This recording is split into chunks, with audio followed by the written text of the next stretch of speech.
Hai semuanya, gimana kabar kalian? Semoga selalu dalam keadaan baik. Jadi welcome back di segmen analisa pagi teman-teman. Di video kali ini kita akan update ya untuk news dan juga pergerakan dari market, khususnya market Bitcoin untuk perdagangan hari ini. Kita ada di tanggal 23 Mei teman-teman. Kemarin kita dapat beberapa data soal PMI, ya beberapa negara ya yang mungkin nggak terlalu ngaruh sama market.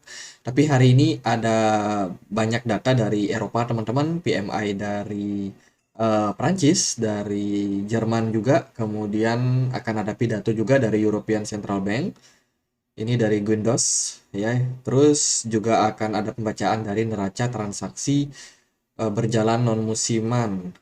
Kemudian ada PMI untuk Uni Eropa, kemudian dari Amerika Serikat juga data PMI Purchasing Price Index. Ini mungkin akan sangat berdampak sama pergerakan dari market. Kemudian juga akan ada nanti pidato teman-teman, pidato dari Haskell ya, anggota dari MPC di Inggris. Ini mungkin akan sangat berdampak sama market.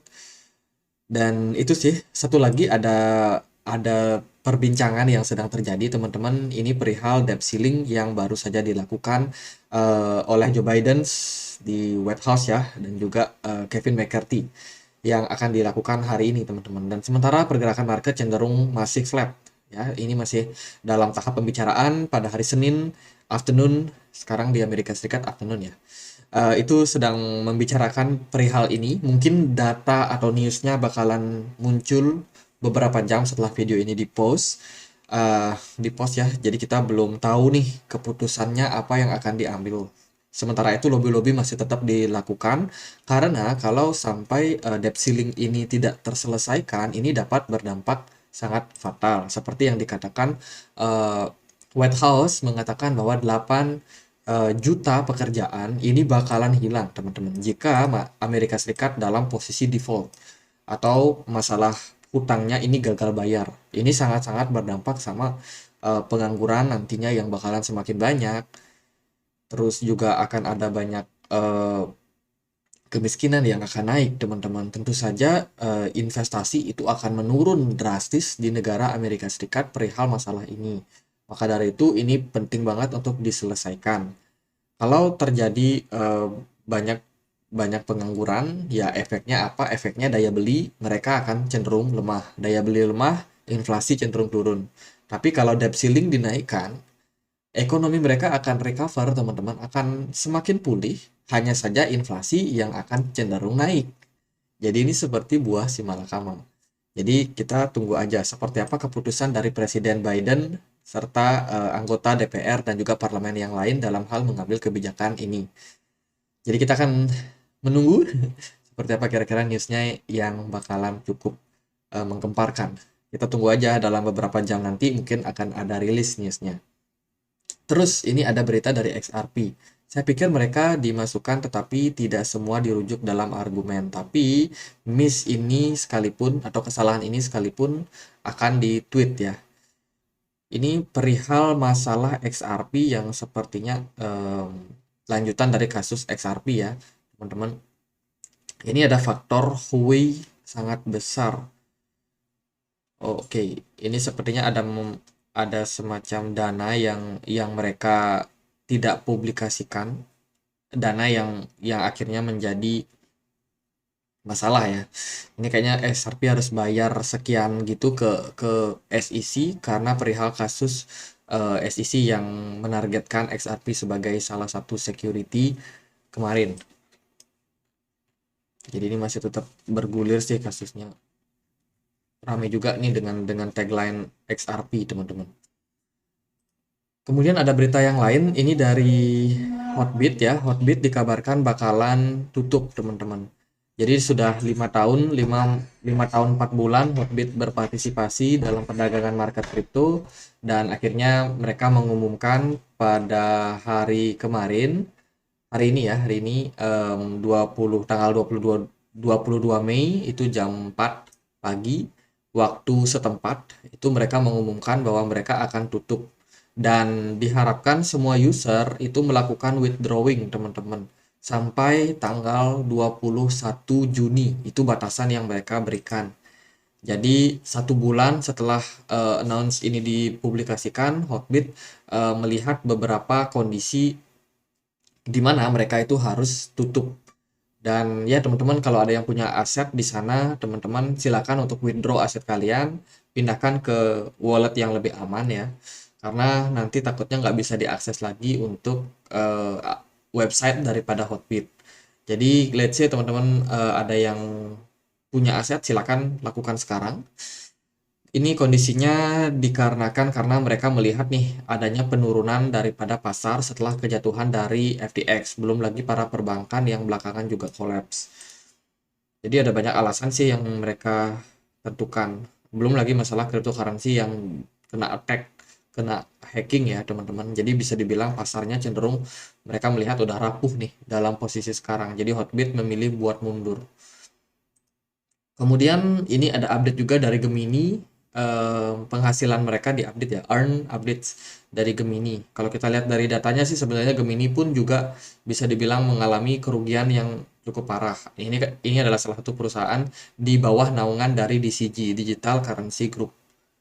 Ya, satu perusahaan sama ya itulah teman-teman, perusahaan-perusahaan eh, ya satu holding ya di mana DCG ini merupakan perusahaan yang kemarin kena masalah perihal Genesis Global Capital yang mulai goncang.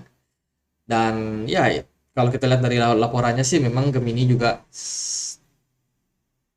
bermasalah teman-teman. Jadi masalah ini harus mereka tutupin dulu, buat buat kalau ada hutang ada apa mereka harus talangin dulu sendiri ya. Tapi ini bisa jadi bom waktu juga kalau kondisi market tidak segera pulih. Apalagi Gemini sendiri kan juga berbasis di Amerika Serikat. Kita tahu kondisi Amerika Serikat sekarang seperti apa. Jadi mungkin ini bisa menjadi salah satu awareness buat kita semua, lebih berhati-hati aja buat invest, terutama kalau teman-teman ada yang invest di exchange yang diperdagangkan di Amerika Serikat, yang berfokus di Amerika Serikat, itu sangat rawan untuk posisi sekarang.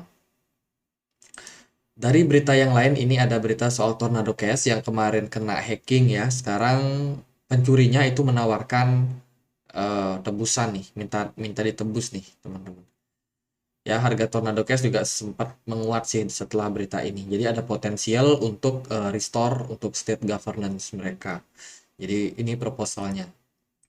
Lalu gimana pergerakan dari Bitcoin? So far Bitcoin masih cenderung struggling kalau menurut saya. Seperti analisa kemarin, Bitcoin masih cenderung bergerak sideways, nggak kemana-mana ya. Sementara kalau kita lihat dari time frame daily, Bitcoin ini masih berusaha untuk bertahan di kisaran harga di atas dari 26.600. Sementara sih volume perdagangannya nggak terlalu gede karena market pada wait and see perihal masalah debt ceiling ini. Kemudian kalau kita lihat dari beberapa indikator, Loken menunjukkan indikatornya masih ada sedikit kenaikan smart money yang tipis. Jadi smart money masih pegang barang di Bitcoin dan kita nggak tahu apakah mereka akan lepas barang atau tidak. Apakah kalau debt ceilingnya naik, market bakalan naik, atau justru debt ceilingnya naik, market bakal crash, kita juga nggak tahu pasti teman-teman. Kalau menurut saya sih ini udah cukup terdesak sih sebenarnya buat Bitcoin ya. Bitcoin sudah terdesak, dan kalau kita perhatikan juga dari posisi MACD, kita ongoing bikin golden cross di time frame daily. Cuman di time frame weekly, kita ongoing bikin dead cross. Jadi ini pusing juga sih sebenarnya, ini gimana ini Bitcoin bakalan kemana, kita nggak tahu pasti teman-teman. Karena kalau kita compare ya, weekly sama daily jelas lebih kuat yang weekly. Let's say kalau weekly-nya udah ngasih sinyal buat drop, ya udah Bitcoin bakalan drop lagi, bisa lebih turun untuk posisi sekarang teman-teman. Tapi kita juga bisa menjadikan daily sebagai bahan pertimbangan. Sementara sih pertimbangan saya ya, karena volumenya turun, smart money-nya cenderung turun juga. Menurut saya sementara kita harus lebih hati-hati aja sih, buat buat yang mau masuk ada kemungkinan market masih bisa turun. Buat yang sudah masuk, ya udah nggak usah dipusingin, teman-teman mau cut loss juga kayaknya nanggung sih, karena kita nggak tahu pasti reboundnya di titik mana. Ekspektasi kita semua sih kebanyakan ya itu ada di kisaran 25.000. Apakah ketika crash terjadi Bitcoin bakalan turun ke 25.000? Sepertinya yes, karena itu merupakan level strong support untuk sekarang ini. Sementara level 26.000 ini berulang kali sideways di sana ya, sepertinya berusaha buat ditembus ke bawah, teman-teman. Maka dari itu masih harus tetap hati-hati buat sekarang. Lalu di time frame 4 jam kelihatan bener sih nggak terjadi smart money, nggak ada pergerakan smart money yang cukup signifikan yang tampak pada market. Menurut saya ini juga masih merupakan sebuah sinyal bahwa market pada wait and see dulu. Semalam Bitcoin dapat spike ya, naik ke kisaran 27.000, tapi nggak berlangsung lama tekanan seller masuk lagi, Bitcoin kembali mengalami penurunan. Dan untuk sekarang ini sepertinya masih harus wait and see terlebih dahulu. Sementara kalau kita perhatikan dari posisi ini XAU ya, atau emas, gold kembali mengalami tekanan jual teman-teman, setelah di XY ternyata mengalami rebound kecil setelah sebelumnya turun sampai 103, itu sempat naik sampai 103,3, sekarang cenderung kembali eh, rebound sedikit. Ini menyebabkan beberapa aset cenderung tertekan. Bahkan S&P 500 pun sideways ya di perdagangan kemarin. Bitcoin justru ada kenaikan kecil. Ya gitulah, market masih anomali. Overall pergerakannya masih sideways di antara range 26.600 sampai dengan 27.600. Jadi mungkin dalam beberapa hari market cenderung bakalan sangat sensitif terhadap news. Bisa jadi pump and dump bisa terjadi, teman-teman. Jadi lebih hati-hati aja buat trading. Kita sendiri belum tahu keputusannya kemana. Jadi arah market saya rasa masih cukup ambigu buat sekarang. Ya gitu aja, kalau teman-teman ada yang udah invest ya udah biarin aja di hold dulu teman-teman. Sementara kalau ada yang belum masuk mau nunggu di 25.000 ya silakan, karena opsi ke sana masih masih bisa terjadi ya. Buat sekarang ini ya paling penting sih jaga money management, tetap atur trading plan masing-masing. Gitu aja, semoga videonya bisa bermanfaat, dan akhir kata saya Andri, makasih.